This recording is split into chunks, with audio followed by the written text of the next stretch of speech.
नमस्कार प्यारे दोस्तों, मैं अंजीश मौर्य आप सभी का स्वागत करता हूं आपके अपने YouTube channel expert online classes में। दोस्तों, आज हम लोग पढ़ेंगे इस पीएलसी स्काडा माइक्रो कंट्रोलर का most important question number part 2।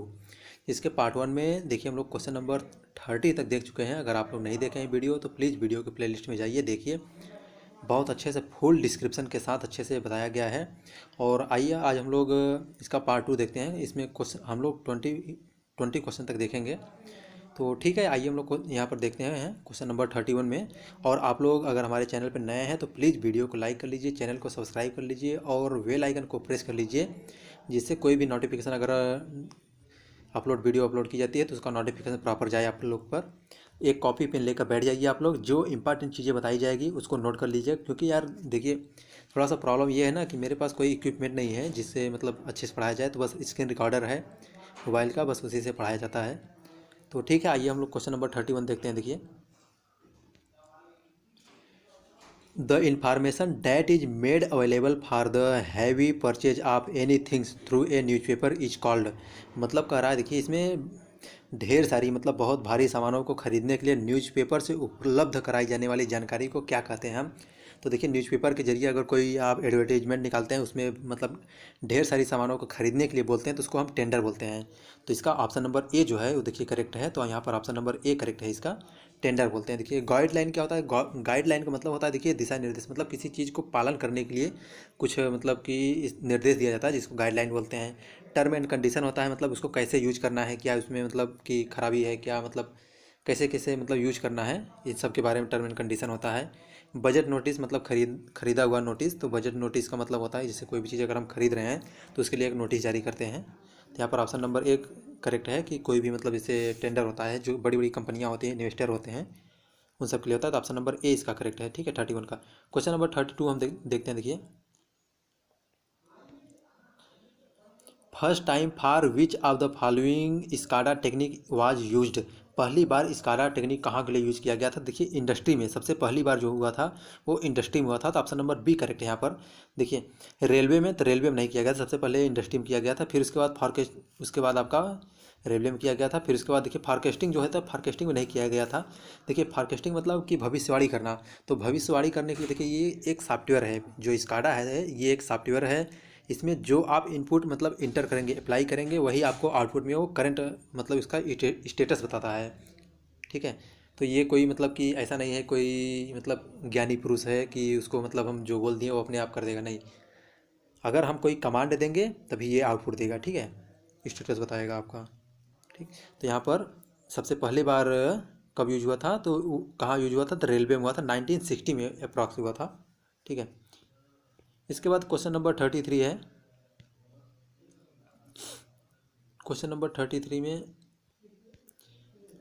देखिए, डैश डैश करके है, is a temporary storage area used by CPU to store relatively dash data for internal computation computation computation के लिए है एंड कंट्रोल। तो देखिए, इसमें कह रहा है कि मतलब कि एक कौन सा है जो टेम्परेरी स्टोरेज होता है, टेम्परेरी स्टोरेज होता है और स्टोर करता है, मतलब कम डाटा को स्टोर करता है। तो उसके लिए क्या होता है? देखिए, स्क्रैप्ड ऑप्शन नंबर इसका जो बी है, देखिए ये करेक्ट है, ऑप्शन नंबर बी। ठीक है, scratch path area. Scratch path area जो होता है ये मतलब एक मतलब टेम्परेरी होता है, ये बहुत मतलब छोटा सा एरिया होता है जिसके लिए मतलब स्टोर, और ये बहुत कम डाटा को स्टोर करता है। ठीक है, तो ऑप्शन नंबर बी इसका करेक्ट है।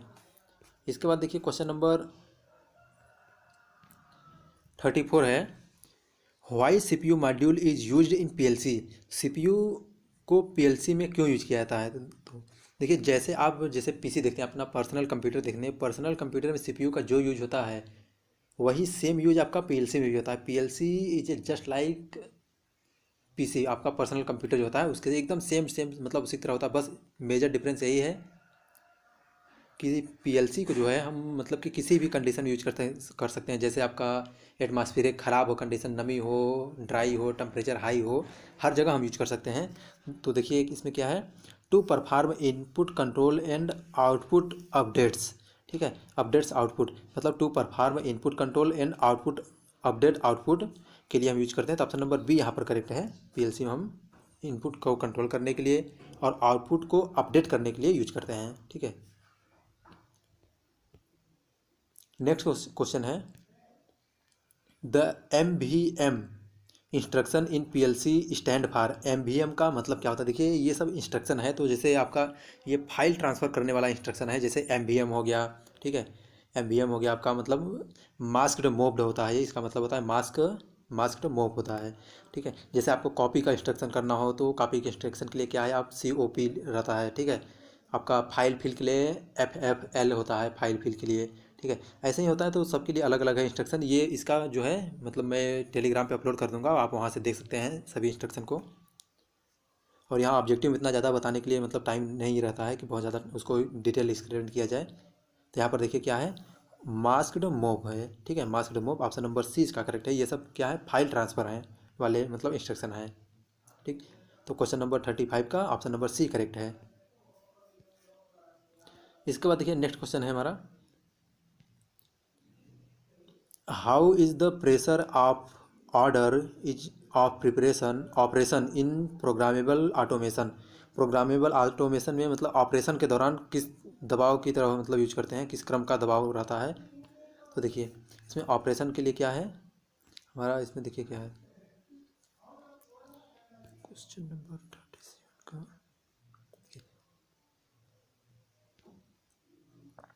क्वेश्चन नंबर 36 है। क्वेश्चन नंबर 36 में मतलब कह रहा है कि ऑपरेशन जो होता है आपका, ऑपरेशन में कैसे मतलब क्या करेंगे। देखिए इट पॉसिबल मतलब कि it possible only by change the programme.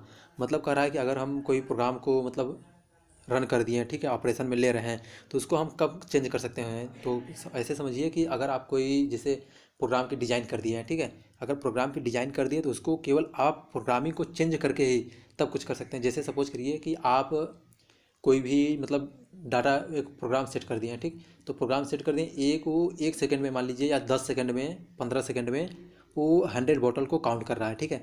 अगर आपको ये ऑपरेशन कंटिन्यू कर दिए, अगर इसको चेंज करना है तो आप पूरे प्रोग्रामिंग को चेंज करेंगे तभी इसको चेंज कर सकते हैं, अदरवाइज इसको चेंज नहीं कर सकते हैं। तो वही बोल रहा है कि possible by changing of program. अगर प्रोग्राम को चेंज करेंगे तभी ये पॉसिबल है, उसके हम ऑटोमेशन में चेंज कर सकते हैं, नहीं तो नहीं कर सकते हैं, ठीक है। इसके बाद देखिए क्वेश्चन नंबर 37 है, during the run mode which of the following function is not possible in PLC। मतलब कि रनिंग के दौरान जब आपका PLC ऑपरेशन में है तो उसमें कौन सा ऑपरेशन जो होता है, फंक्शन होता है, उसको हम चेंज नहीं कर सकते हैं। तो उसमें क्या है देखिए, जब कोई भी मतलब ये PLC नहीं, कोई भी चीज़ हो अगर वो रनिंग कंडीशन में है तो उसमें हम कोई भी चीज़ ना तो इंसर्ट कर सकते हैं ना तो एडिट कर सकते हैं। तो इसमें देखिए क्या है, तो ऑप्शन नंबर देखिए इसमें क्या है, ऑप्शन नंबर C जो है करेक्ट है। Allow to allow to insert, allow और इंसर्ट जो है ये ऑप्शन हम नहीं कर सकते हैं इसमें प्रोग्राम को। तो allow you to insert and edit the program, मतलब ये हमको मतलब ये पॉसिबल नहीं है कि हम उसमें कोई चीज़ मतलब इंसर्ट कर सकें और या तो फिर एडिट कर सकें। तो ऑप्शन नंबर C यहाँ पर करेक्ट है। इसके बाद देखिए क्वेश्चन नंबर 38 है। क्वेश्चन नंबर 38 में क्या है देखिए, which of the following control device is use to control operation industrial equipment. तो ये तो सिंपल है देखिए एकदम, मतलब कि इंडस्ट्री में कंट्रोल करने के लिए कौन सा इक्विपमेंट यूज किया जाता है, तो उसके लिए आपका PLC जो है ऑप्शन नंबर B करेक्ट है। PLC का प्रोग्रामेबल लॉजिक कंट्रोलर होता है, ठीक है। इसके बाद देखिए नेक्स्ट हमारा क्वेश्चन है,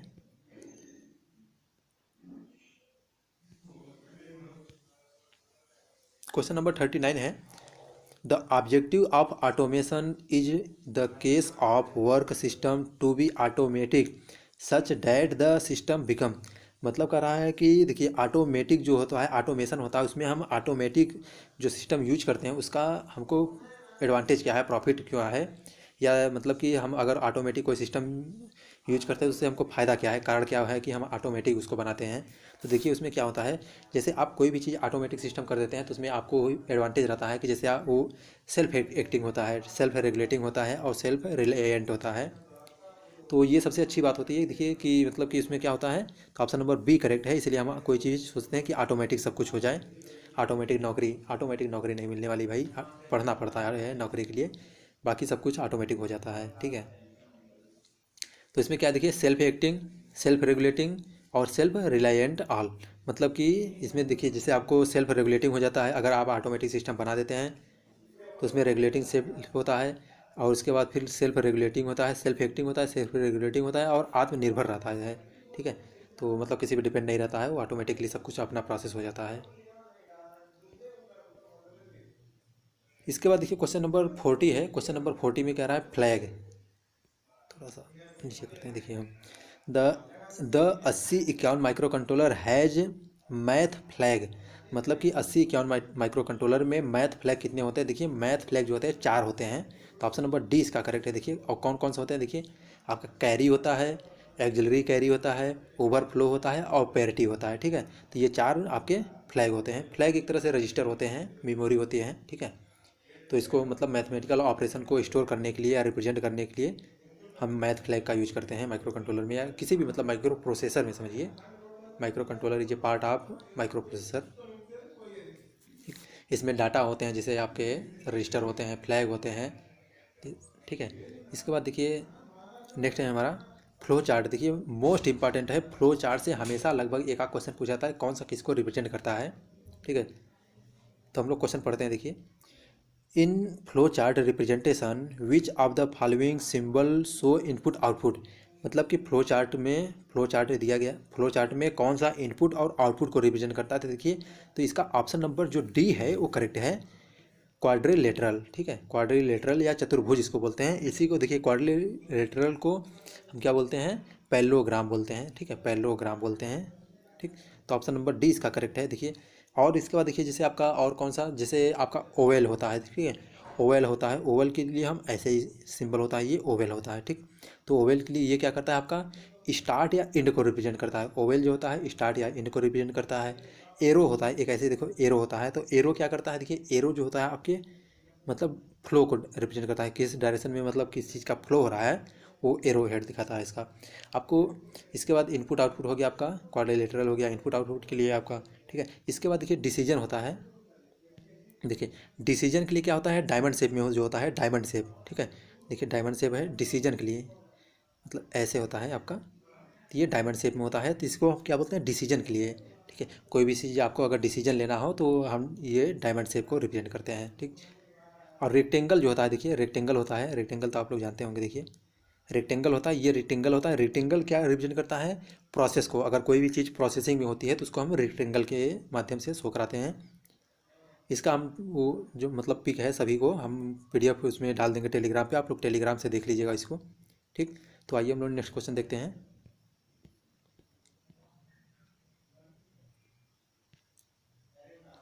इन OSI model accounting addressing and routing function of the system are provided by, मतलब OSI सिस्टम जो होता है। देखिए OSI क्या होता है, एक तरह से आपका जो मतलब कि डाटा कम्युनिकेशन होता है, डाटा कम्युनिकेशन के लिए ये सब OSI सिस्टम होते हैं। तो उसमें बोला है OSI सिस्टम जो होता है उसमें अकाउंटिंग एड्रेसिंग और रूटिंग फंक्शन कौन सा मतलब लेयर रिप्रेजेंट करता है, तो इसके लिए नेटवर्क लेयर होता है। देखिए ऑप्शन नंबर सी इसका करेक्ट है, नेटवर्क लेयर होता है। ठीक है, देखिए लेयर क्या होते हैं, लेयर 7 प्रकार के होते हैं आपके। ठीक है, तो सबसे पहले जानिए OSI क्या होता है, ओपन सिस्टम इंटरकनेक्शन होता है। OSI को ओपन सिस्टम इंटरकनेक्शन बोलते हैं। ठीक है, OSI से हमको ये पता चलता है, जैसे मतलब ये शो करता है। देखिए जैसे कि इन्फॉर्मेशन होते हैं। ठीक है, इन्फॉर्मेशन एक कंप्यूटर से दूसरे कंप्यूटर में या सॉफ्टवेयर में या एप्लीकेशन के थ्रू कैसे मतलब ट्रांसफ़र होती है, ये रिप्रेजेंट करता है OSI सिस्टम हमारा। देखिए इसमें OSI सिस्टम 7 होते हैं, तो नाम जान लीजिए आप, बाकी चीज़ें मतलब कि जब लेक्चर पढ़ाया जाएगा तो उसमें बताया जाएगा। तो देखिए OSI सिस्टम में कौन कौन से होते हैं, देखिए फिजिकल लेयर होते हैं, 7 लेयर होते हैं OSI सिस्टम में। 7 लेयर में पहला नंबर क्या है, फिजिकल सिस्टम होता है। इसमें डाटा जो होता है मतलब कि ट्रांसफ़र होती है एक नोड से दूसरे नोड पर।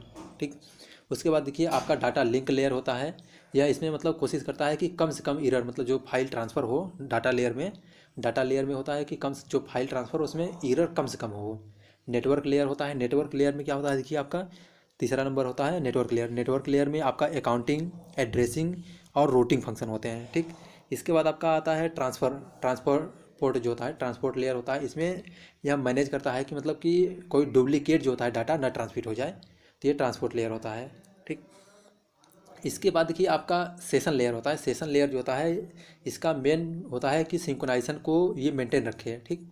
तो उसमें ठीक है, देखिए इसमें कुछ एप्लीकेशन लेयर है, फिजिकल लेयर है, नेटवर्क लेयर है, ट्रांसपोर्ट लेयर है। तो ट्रांसपोर्ट लेयर का मतलब होता है कि कोई भी मतलब कि डुप्लीकेट जैसे डाटा ना ट्रांसफ़र हो जाए, तो उसके लिए होता है। इसके बाद देखिए आपका सेशन लेयर होता है। सेशन लेयर मतलब ये होता है कि जैसे कोई भी हमारा मतलब जो सिस्टम है वो रिलायबल रहे, सिंक्रोनाइजेशन बनी रहे, उसकी कंटिन्यूटी बनी रहे, तो उसके लिए होता है। इसके बाद देखिए आपका रिप्रेजेंटेशन होता है, प्रेजेंटेशन लेयर होता है। तो ये इसमें मतलब ये शो करता है कि कोई भी पार्ट मतलब ऑपरेटिंग सिस्टम है ये कैसे ऑपरेट कर रहा है, डाटा कैसे कन्वर्ट हो रही है सोर्स से लोड पे अदर फार्म में, तो उसके लिए होता है।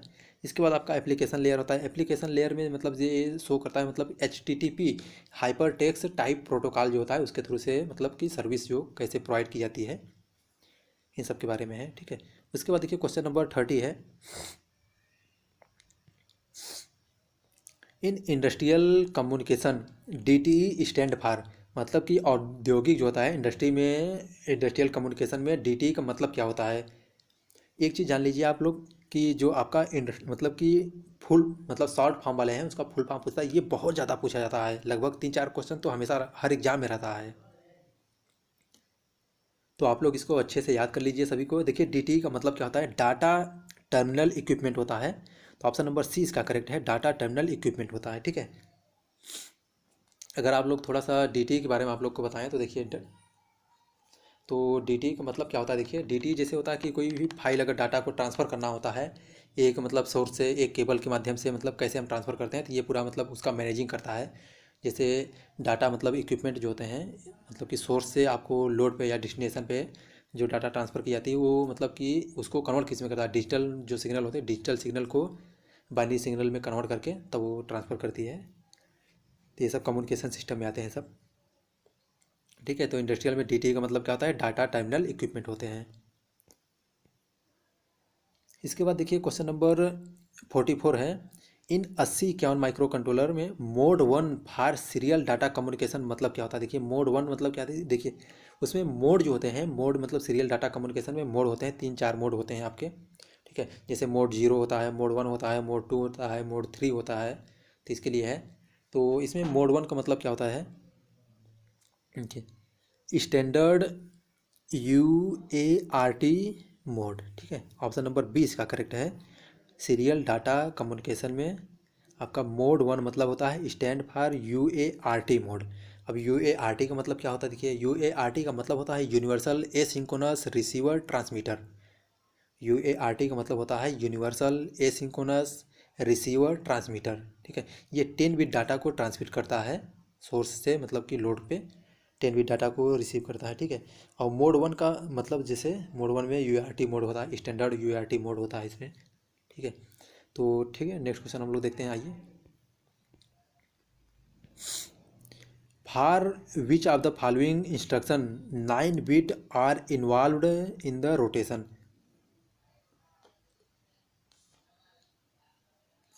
देखिए इसमें कह रहा है कि 9 बिट के मतलब कि 9 बिट के इंस्ट्रक्शन रोटेशन के लिए कौन सा मतलब शामिल है। तो ऑप्शन नंबर ए जो है इसका, देखिए ऑप्शन नंबर ए करेक्ट है इसका, RRCA। अब RRCA का मतलब क्या होता है ये भी जानना जरूरी है, देखिए, ठीक है। रोटेशन बिट क्या होते हैं ये सब जानना जरूरी है आपके। तो 9 बिट का मतलब होता है, देखिए 9 बिट मतलब उसमें 9 डिजिट का कंटिन्यू, 1 बिट का मतलब होता है 1 हो, केवल बाइनरी नंबर 1 हो। 9 बिट का मतलब होता है उसमें बाइनरी नंबर 9 हो। तो देखिए RRC का मतलब क्या होता है, RRC का मतलब होता है जैसे कि रोटेट राइट, ठीक है, accumulator with carry instruction. RRC का मतलब होता है आपका rotate right accumulator with carry instruction. RRCA का मतलब होता है, देखिए RRCA का मतलब होता है, ठीक। और ये देखिए आपका 8 बिट डाटा को मतलब स्टोर करता है, 8 बिट 9 बिट डाटा को, 9 बिट मतलब 8 बिट डाटा को स्टोर करता है, उसके साथ में एक कैरी होता है, कैरी फ्लैग होता है, तो कुल मिला के 9 बिट हो जाते हैं इसमें। इसके बाद RRA का मतलब क्या होता है, तो RRA का मतलब देखिए RR का मतलब याद आप पढ़ जानते हैं कि रोटेट राइट, ठीक है, रोटेट राइट एक्यूमुलेटर हो जाता है आपका यहाँ पर।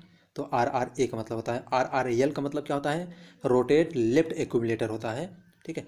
अब स्वैप का मतलब क्या होता है, देखिए स्वैप जो होता है आपका, स्वैप इसका मेन वो है मतलब आपका स्वैप जो होता है, स्वैप मतलब होता है कि आपका जो स्वैपिंग होता है, swapping between upper and lower nibble जो होता है एक्यूमुलेटर के बीच में, ये रिलेशन रिप्रेजेंट करता है। मतलब लोअर जो निबल होते हैं और अपर निबल होते हैं, इन दोनों में रिलेशन बताता है।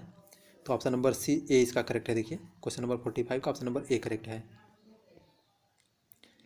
इसके बाद देखिए क्वेश्चन नंबर 46 है, मेमोरी चिप नो रोम नो रैम जो है, नो रैम का मतलब क्या होता है? देखिए नॉन वोलेटाइल होता है, non volatile random access memory होता है। नो रैम का मतलब होता है non volatile random access memory होता है। ठीक है, इसमें देखिए क्या होता है? देखिए मिक्सचर होता है, कम्बिनेशन होता है, मतलब इसको कंपाउंडिंग करते हैं। तो मिक्सर आप EEE रोम और रैम का जो ये कम्बिनेशन होता है। तो ऑप्शन नंबर सी इसका करेक्ट है।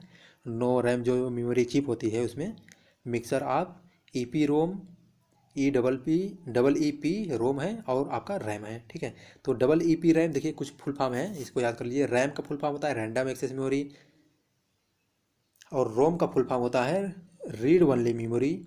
EP रोम आता है आपका, देखिए EP रोम जो होता है, EEP रोम मतलब एक होता है, देखिए EP रोम होता है। ठीक है, ROM होता है, रोम होता है। एक EP रोम होता है। पहले EP रोम का मतलब जानिए। देखिए इरेजेबल होता है, इरेजेबल प्रोग्रामेबल, इरेजेबल ई से इरेजेबल हो गया, P से प्रोग्रामेबल हो गया, R से रीड ओनली मेमोरी हो गया। ठीक है, E लग जाएगा तो electrically erasable programmable read only memory होगा। ठीक, और पी रोम का मतलब होता है देखिए प्रोग्रामेबल रीड ओनली मेमोरी होता है। तो ये सब आप फुल फॉर्म याद रखिएगा, हमेशा पूछा जाता है।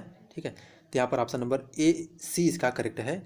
नो रोम जो होता है वो आपका EEP रोम और आपका रैम का कम्बिनेशन होता है। ठीक, नेक्स्ट क्वेश्चन आइए हम लोग देखते हैं। देखिए next question, which of the following media access method work on first come first served bias? मतलब कि ऐसा कौन सा एक्सेस मीडिया है जिसमें फर्स्ट कम और फर्स्ट सर्व्ड पर के बेस पर कार्य करता है? तो इसमें देखिए आपका CSMA जो होता है, CSMA/CD ये होता है। ऑप्शन नंबर सी इसका करेक्ट है, CSMA/CD। तो आपका सी ऑप्शन करेक्ट है 47 का।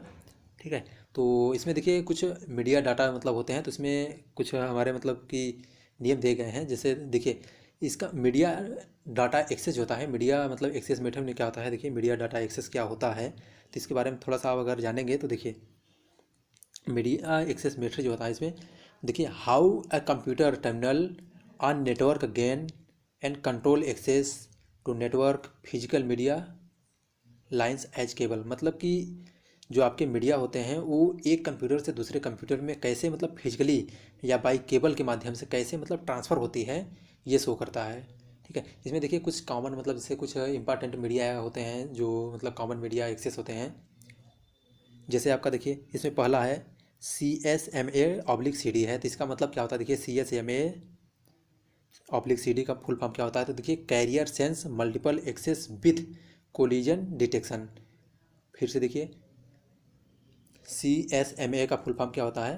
तो carrier sense multiple access with collision detection. ठीक, इसमें देखिए क्या होता है, ये जो है मतलब कि डाटा को ट्रांसफ़र करता है। तो इसमें जो मतलब डाटा पहले आता है उसको पहले ट्रांसफ़र करता है, तो यही इसीलिए इसको हम बोलते हैं फर्स्ट कम फर्स्ट सर्व्ड।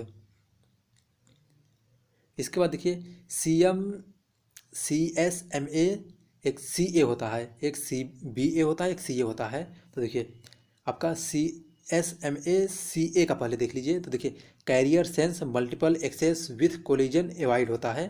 ठीक है, तो इसमें और उसके बाद मास्टर इसलिए होते हैं, टोकन मतलब पासिंग होते हैं, तो ये सभी होते हैं ढेर सारे ऐसे। ठीक, तो ऑप्शन नंबर सी इसका करेक्ट है। इसके बाद देखिए क्वेश्चन नंबर 48 है, in a PLC which of the following is not a sub part of CPU central processing unit. ठीक, तो इसमें से मतलब PLC में, निम्न PLC में CPU का कौन सा भाग नहीं होता? देखिए प्रोग्रामर जो होता है, प्रोग्रामिंग CPU का भाग नहीं होता है। तो ऑप्शन नंबर डी इसका करेक्ट है, बाकी आप लोग जानते हैं। देखिए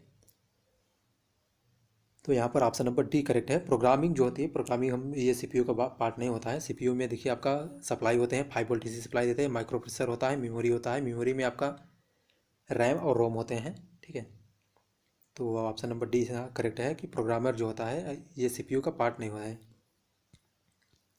इसके बाद देखिए नेक्स्ट क्वेश्चन हमारा,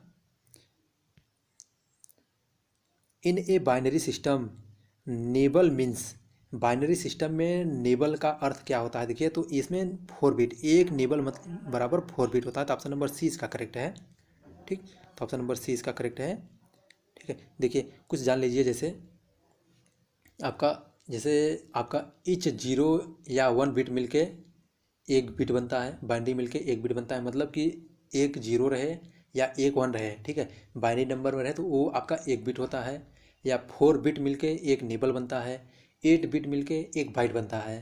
ठीक है, तो आप लोग याद रखिएगा कि अगर, और पूछता है, देखिए क्वेश्चन पूछता है सबसे स्मॉलेस्ट यूनिट ऑफ कंप्यूटर, तो सबसे स्मॉलेस्ट यूनिट ऑफ कंप्यूटर जो होता है वो बिट होता है, उसके बाद बाइट होता है, निबल होता है, फिर बाइट होता है। ठीक है, तो एक बिट, एक निबल में 4 बिट होते हैं, एक बाइट में 8 बिट होते हैं, एक किलो बाइट में आपके 1024 बाइट होते हैं। तो ये सब नॉर्मल चीज़ें आप लोग जानते हैं। इसके बाद देखिए क्वेश्चन नंबर 50 है। क्वेश्चन नंबर 50 में क्या है, इन 8051 micro register which control full duplex serial data reception and transmission. मतलब अगर 8051 माइक्रो प्रोसेसर में कुल डुप्लेक्स सीरियल डाटा ट्रांसमिशन के लिए कौन सा है, तो इसके लिए देखिए SBUF जो होता है, SBUF आपका ए करेक्ट है। ये सीरियल मतलब कि डाटा को, डुप्लेक्स मतलब कि ट्रांसमिट भी करता है और रिसीव भी करता है, तो ऑप्शन नंबर इसका ए करेक्ट है। देखिए SBUF का मतलब होता है, देखिए जैसे ये 8 बिट डाटा को होल्ड करता है। इसका मेन यूज कहाँ करते हैं, जैसे आपका, जैसे अगर डाटा को कहीं होल्ड करना हो तो वहाँ पर यूज करते हैं। ठीक है, तो ठीक है दोस्तों, देखिए यहाँ पर हम लोग 50 क्वेश्चन पढ़ कंप्लीट किए हैं। इसके बाद देखिए नेक्स्ट पार्ट इसका 51 से लेकर 70 या 75 तक रहेगा। एक बार में लगभग 25 क्वेश्चन कराया जाएगा। ज़्यादा लंबा वीडियो बनाने से कोई मतलब नहीं है, आप लोग बोर हो जाते हैं। और देखिए आपको वीडियो कैसा लगा आप लोग को कमेंट करके बताइए, और चैनल पर आप लोग नए हैं तो प्लीज़ वीडियो को लाइक कीजिए, चैनल को सब्सक्राइब कर लीजिए और बेल आइकन को प्रेस कर लीजिए। और देखिए यहाँ पर 60 नोट्स का कंप्लीट रिवीजन भी कराया गया है। आप लोग वीडियो के प्लेलिस्ट में जाइए, देखिए वहाँ पर जैसे मशीन, ट्रांसफार्मर, इंडक्शन मोटर, इन सभी का बहुत अच्छे से क्विक में मोस्ट इंपॉर्टेंट टॉपिक कराए गए हैं। सभी को एक बार रिवाइज करिए, उसको पढ़िए अच्छे से। और आप हमारे टेलीग्राम चैनल से भी जुड़ सकते हैं। टेलीग्राम चैनल का लिंक वीडियो के डिस्क्रिप्शन में दिया गया है। तो ठीक है दोस्तों, thank you so much for watching my video.